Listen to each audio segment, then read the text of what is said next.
At the dawn of 2025, Vladimir Putin seemed to have the board set exactly how he wanted. The pieces were lined up, the strategy looked airtight, and his biggest gamble yet, isolating Ukraine from the West, appeared within reach. Over in Washington, then U.S. President Donald Trump was sending shockwaves through global politics with hints that America might walk away from NATO altogether. To Putin, it must have felt like a dream turning real. The alliance that had kept Russia in check for decades looked ready to fracture from the inside. He even managed to twist the narrative, suggesting that Ukraine, not Russia, had sparked the war. Everything, absolutely everything, seemed to be falling into place. But history has a way of flipping the script. Fast forward just 9.5 months, and the world looks very different. Putin's refusal to accept any peace deal has backfired spectacularly. Instead of fracturing, NATO has surged back to life. And with the full force of the United States behind it once again, the alliance isn't just standing by Ukraine anymore. It's gearing up to go all in. The message is clear. The West is done watching. Ukraine is about to get exactly what it needs to push back, and this time, Russia won't be ready for what's coming. So what changed? What could turn Putin's checkmate moment into a geopolitical disaster in under a year? On October 15th, NATO Secretary General Mark Rutte stepped up to the microphones after the NATO-Ukraine Council meeting with a quiet confidence that spoke volumes. He revealed that over half of NATO's member countries had joined something called the Prioritized Ukraine Requirements List, or PURL. This isn't just another aid package or a vague promise of support. It's a game changer. Through PURL, NATO allies contribute money into a collective fund, and Ukraine can use that money to purchase specific US-made weapons it needs most to fight Russia effectively. No more waiting for leftover equipment or mismatched hand-me-downs. Now, Ukraine gets to choose, and that changes everything. Think of it like this. Instead of friends offering whatever tools they can find in their garage, Ukraine now has a shared wallet it can use to buy the exact equipment it needs off the shelf. It's still bound by some restrictions, of course. No one's selling F-35s to Kyiv tomorrow, but the difference is enormous. Flexibility, speed, precision. Those are the three things that win wars, and Ukraine just got all three. Rutte didn't name which countries are funding the initiative, but he didn't really have to. The hints were already there. Finland and Sweden, NATO's two newest members, announced on the very same day that they were joining the effort, pledging to buy U.S. weapons through PURL to strengthen Ukraine's defenses. These are two nations that, for decades, prided themselves on staying neutral, now stepping up to arm a neighbor under siege. That alone says a lot about how much the world has changed since the first Russian tanks crossed the border. But here's where things get interesting, and where questions start to pile up. What exactly pushed NATO from hesitation to full-scale re-engagement? Was it fear that a Russian victory would embolden other authoritarian regimes? Or was it the realization that standing back would only invite future wars closer to home? How far is NATO willing to go this time? And will this renewed unity hold if the conflict drags on into 2026 and beyond? At the same time, what does this mean for Ukraine's long-term military independence? Could the Pearl system make Kyiv more powerful or more dependent on Western weapons and funding? And perhaps the most unsettling question of all, how will Putin respond when the tide starts to turn against him? While those answers remain unclear, one thing is undeniable. The balance of power in Europe is shifting again, and this time, it's moving faster than anyone expected. As news rippled across Europe, ABC News picked up on statements from two voices that matter more than most right now: the defense ministers of Finland and Sweden. Both nations, fresh faces in the NATO family, have decided not to sit this one out. Finland's defense minister, Antti Häkkänen, didn't mince words. "We see it as crucial that Ukraine gets the critical U.S. weapons." That one sentence says a lot about how seriously Finland views this moment. But Häkkänen went a step further, announcing that Finland won't just chip in through Pearl. It'll also send its own homegrown military aid directly to Ukraine. That means Kyiv will soon be getting a mix of American and Finnish firepower, a combination that could significantly strengthen its ability to strike back at Russia's entrenched forces. Over in Stockholm, Sweden's defense minister, Paul Jansson, echoed Häkkänen's urgency but with a sharper edge. "Support for Ukraine has been going down," he said, "and we want to see more stepping up." That line hit a nerve because he's right. Several reports over the past few months have shown a dip in global military aid to Ukraine. Fatigue, politics, and budget pressures have all played their part. But Sweden's message is crystal clear. The decline stops here. The two Nordic nations that once prized neutrality are now setting the pace for renewed military solidarity. So far, Finland and Sweden are part of the 16-plus nations Rutte mentioned earlier, those now participating in the Pearl program. And they're not alone. According to Newsweek, Ukraine itself has confirmed several other contributors: Iceland, Belgium, Luxembourg, Latvia, Lithuania, and Estonia. These nations are joining the 5th and 6th rounds of Pearl packages, fresh waves of funding and weapon procurement set to flow into Ukraine's war effort. That's a remarkable lineup of smaller European nations pulling together for a common cause, many of which share borders, history, or uneasy memories of Russian influence. But here's where the intrigue deepens and the story widens. Despite the growing list, some of Europe's heavyweights have been conspicuously quiet. France, Germany, and the United Kingdom, three of NATO's most powerful military forces, are notably missing from the latest announcements. Among them, only Germany has confirmed its participation so far, pledging $500 million to fund a Pearl package back in August. That early move placed Germany among the program's original contributors and suggested Berlin saw what was coming long before others did. France and the UK, though, both nuclear powers, both critical to NATO's backbone, remain silent for now. Are they waiting for the right political moment, negotiating terms behind closed doors, or perhaps preparing something larger, more strategic? The absence of confirmation from these two nations has set off a wave of speculation in diplomatic circles. Many believe they could soon step forward, given that Rutte's count of over half NATO members involved implies more names to be revealed. The original 6 countries that kicked off the Pearl Initiative, the ones that laid the groundwork for what's now becoming a global war chest, were the Netherlands, Denmark, Sweden, Norway, Germany, and Canada. Together, they pooled just over $2 billion,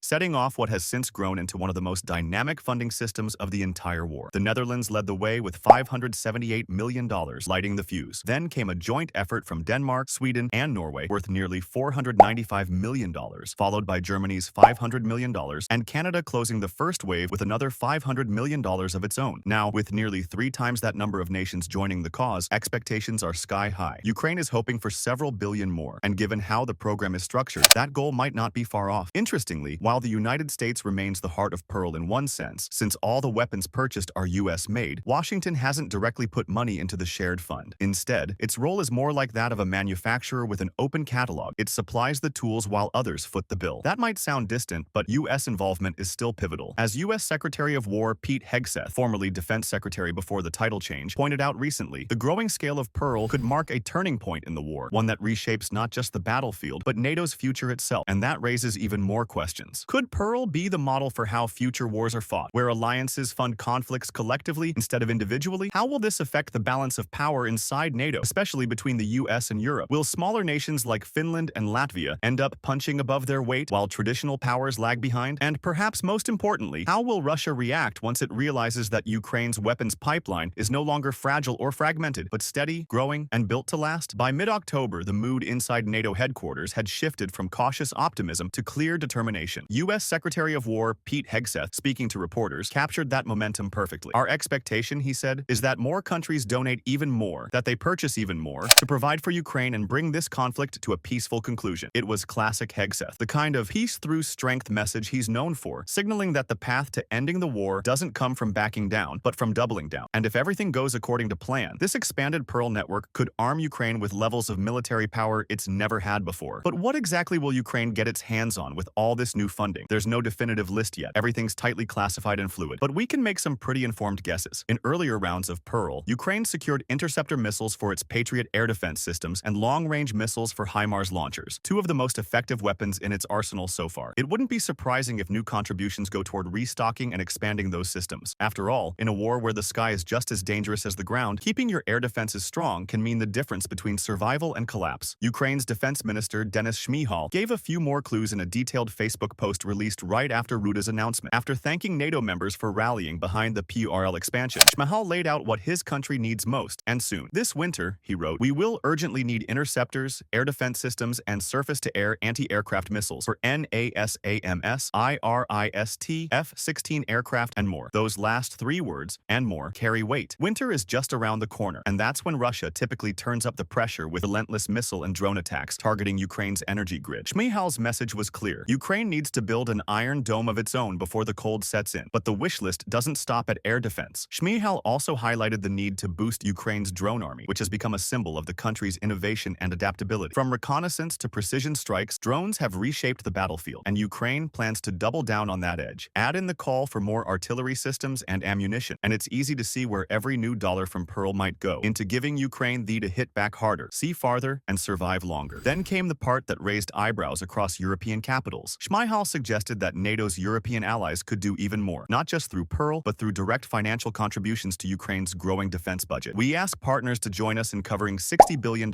half of our planned spending, he wrote. He even outlined a formula for how to make it work. If each European partner allocated at least 0.25% of their GDP to military aid for Ukraine, it could be enough to stabilize Kiev's war economy. Another bold idea on the table? Using Russia's frozen assets to fund loans for Ukraine, effectively turning the aggressor's own money into a weapon against itself. At first glance, it might sound ambitious, even audacious, but there's logic behind the ask. As Shmyhal pointed out, nearly 60% of Ukraine's current weapons and military equipment are now produced domestically, a massive leap from the early days of the war. Supporting that growing defense industry isn't just about helping Ukraine survive, it's about helping it stand on its own feet. From that perspective, the appeal to NATO and European allies isn't just a plea, it's an invitation to invest in the future of a country that's rapidly becoming one of Europe's most capable military powers. And that naturally leads leads to more questions, the kind policymakers can't avoid for long. If Ukraine's domestic defense sector is expanding this quickly, will it soon rival or even outpace some NATO industries? Could Europe's military economy evolve around Ukraine's wartime innovation? And how will Russia respond when it realizes that, thanks to Pearl and a newly unified NATO, Ukraine is no longer just surviving, it's building something that could permanently shift the balance of power in Eastern Europe? If you've made it this far into the video, it means you're enjoying what we do here at Euro Bulletin. Take a second to hit that subscribe button so you don't miss more updates and insights from Europe and its partners. Let's dive in more into the subject. If Ukraine manages to push back and ultimately defeat Russia, it won't just be remembered for its resilience on the battlefield, it'll be because Ukraine built something bigger than an army. By expanding its defense industry at high speed, it's quietly positioning itself as a future weapons supplier to Europe. Imagine that. The same country once dependent on Western aid could soon be exporting missiles, drones,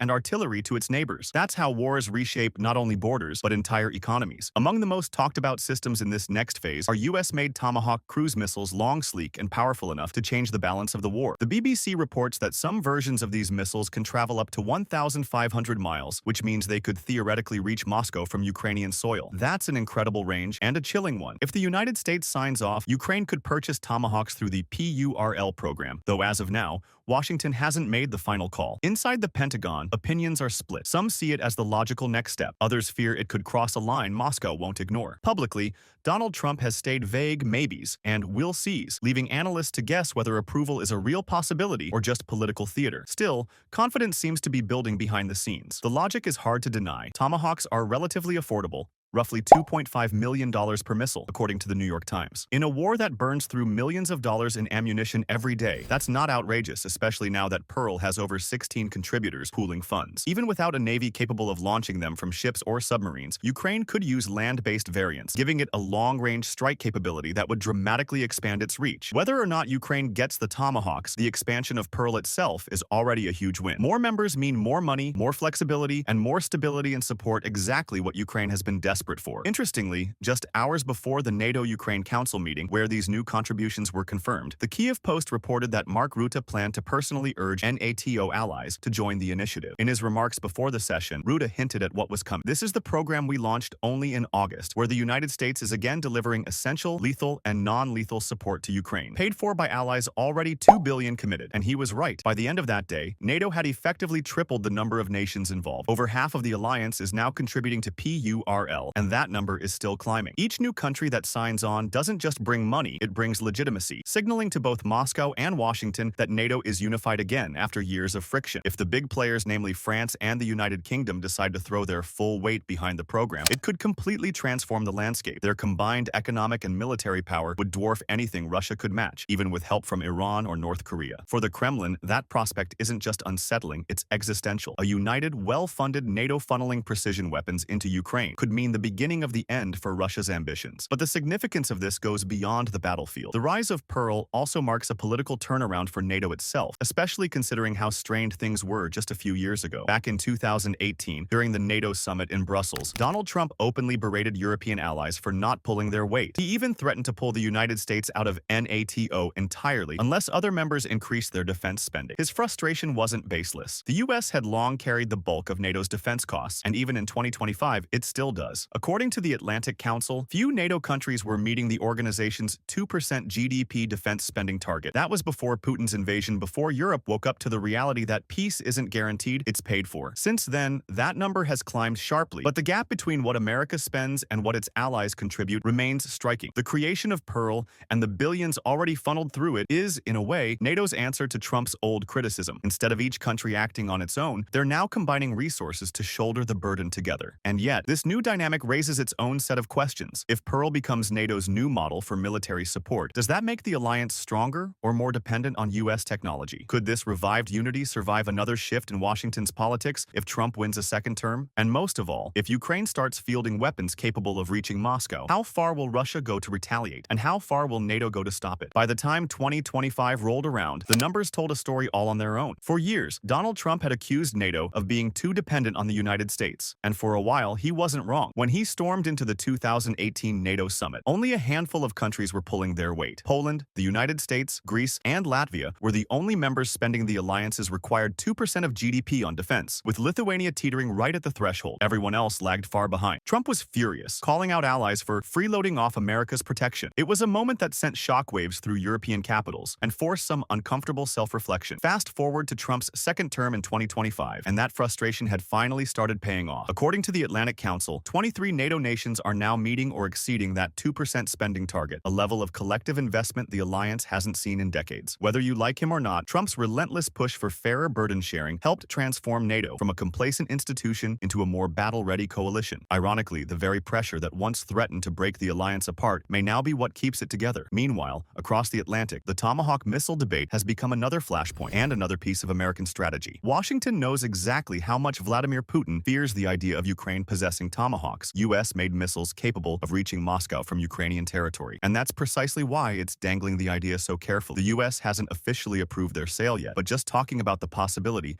has been enough to rattle the Kremlin. The threat alone is being used as leverage, a diplomatic weapon aimed not at the battlefield, but at the negotiating table. For Putin, this is a nightmare come true. After years of trying to divide NATO, whispering into political ears, stirring mistrust, and counting on fatigue to set in, he's now facing the exact opposite. The United States is firmly back in NATO's fold, standing shoulder to shoulder with Europe. And Mark Rutte's announcement of Pearl's expansion only made it official. NATO is no longer hesitant, no longer fractured. It's united against Russian aggression, and this time, the US is fully on board. Even Trump's own tone has changed. Though still unpredictable, he's begun threatening sanctions against Russia, signaling that Washington's patience has worn thin. On the very day Rutte announced the Pearl expansion, Pete Hegseth, now Secretary of War, reinforced that message with unmistakable clarity. If this war doesn't end, he warned, the US is prepared to impose costs on Russia for its continued aggression. The timing was deliberate. By coupling support for Pearl with direct pressure on Moscow, Washington sent a message that the days of indecision were over. For Ukraine, this must have felt like music. After months of mixed signals from Washington and wavering aid from Europe, the United States was finally locking arms with NATO in a structured, long-term way. Through Pearl, Kyiv could now count on a steady stream of funds and weapons instead of the unpredictable waves of assistance that defined early 2025. That stability alone could change everything. Still, money remains a problem, and Ukraine's leaders know it. Defense Minister Denis Shmyhal's October Facebook post made that painfully clear. He warned that Ukraine's war chest was running thin and pointed to an alarming drop in military aid over the summer. The Kiel Institute, which tracks Ukraine assistance, backed him up in an October 14th report. Aid deliveries in July and August had fallen by 43% compared to the first half of the year. Civilian support, food, shelter, medical supplies, stayed steady, but the lifeblood of Ukraine's defense, military aid,